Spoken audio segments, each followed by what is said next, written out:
Le 15 janvier, M6 diffusera de nouveaux portraits de l'amour et dans le pré 2024.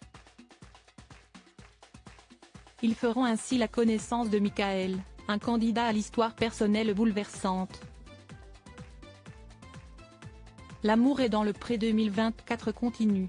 Après avoir dévoilé les 5 premiers portraits de l'émission présentée par Karine Le Marchand, M6 diffusera le deuxième épisode le 15 janvier prochain. 5 autres candidats seront présentés au public, parmi lesquels Michael, éleveur de vaches laitières.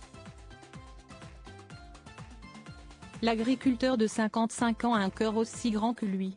Michael mesure 1,93 m. Et il aime prendre soin de lui et privilégie un style british.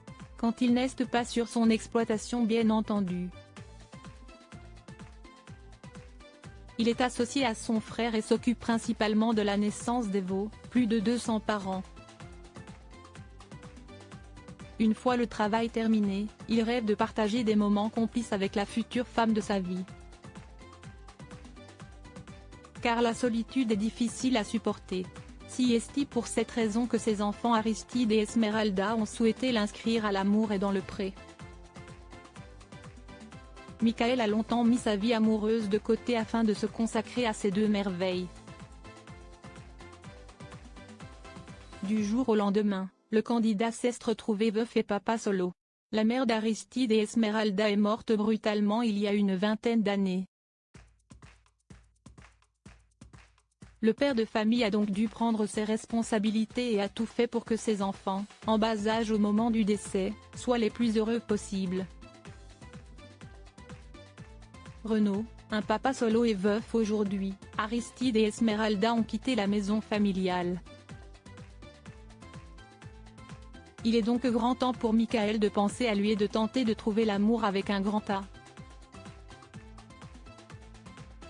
L'agriculteur n'a eu qu'une relation depuis la mort de sa femme.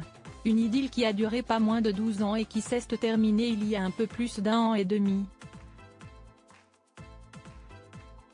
Michael est décrit comme un homme romantique, coquet et drôle. Il espère rencontrer une femme qui a entre 45 et 55 ans, pétillante, délicate, indépendante et avec du caractère. Avec elle, il compte bien profiter de la vie en prenant notamment sa voiture pour aller se baigner dans les eaux bretonnes.